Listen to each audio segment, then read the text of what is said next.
area, I know the names in Spanish. This is going to cause me trouble for the human parts. Somebody Shoulders. help me. I'll say it in Spanish and I'll try to learn the translation. Okay. For the brushes, I have two groups of brushes that I use. I use certain brushes to apply the paint, and I use another type of brushes to blend the paint. I don't use the brushes to blend, to apply the paint. Let's see if I can explain myself. I use synthetic or natural hair brushes that are a bit more stiffer to pick up the paint and apply it. And then I use these soft red sable brushes to blend it. Maybe these fan brushes, or maybe these cat's tongue. They're very soft if you want to touch them. These brushes are a mixture of red sable, pony hair, and goat hair. All natural. So they're very, very soft, and they get rid of the lines and everything in just a couple of brush strokes. So I use these two groups of brushes. And my selection is always two brushes of each size, one for the light and one for the shadow. That way I don't have to be cleaning the brush when I'm going to change the color.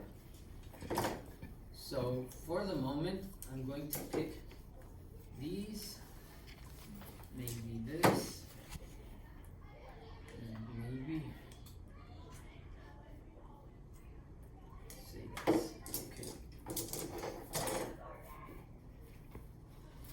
You guys make me nervous.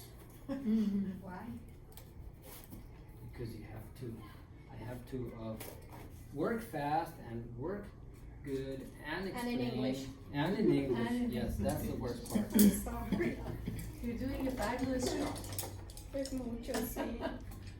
I always work from dark to light, from general to detail.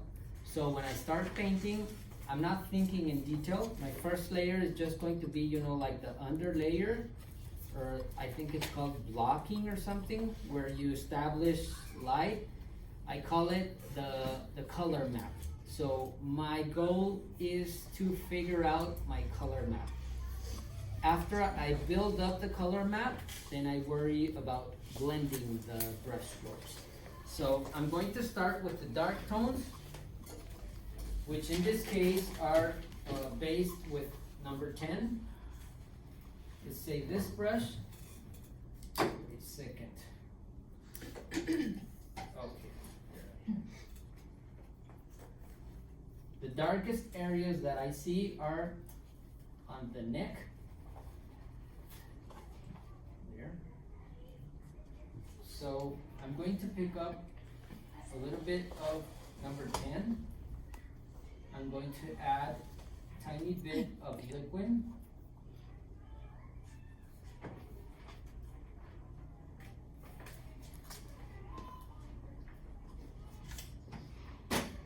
And I'm going to start in this area.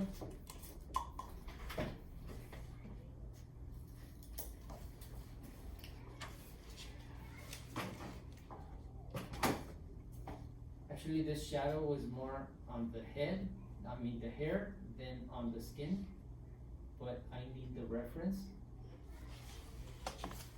So there it is. Then I will continue this dark shadow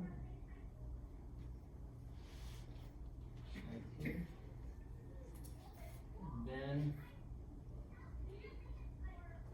I will cut out some of this area. That also here it is not inside the skin. It's like the edge in the background. I just want to make a cutout here.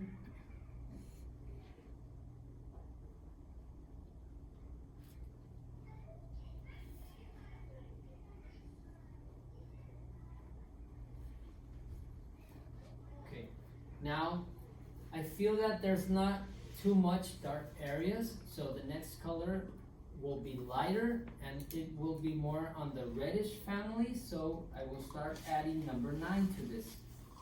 So it's a mixture of 9 and a little bit of 10. And as you can see, my mixtures are happening down here. When I mix all these family of colors, the mixtures will happen in this area. When I mix these colors, the mixtures will happen in this area, and also for the light. That's why I keep, you know, a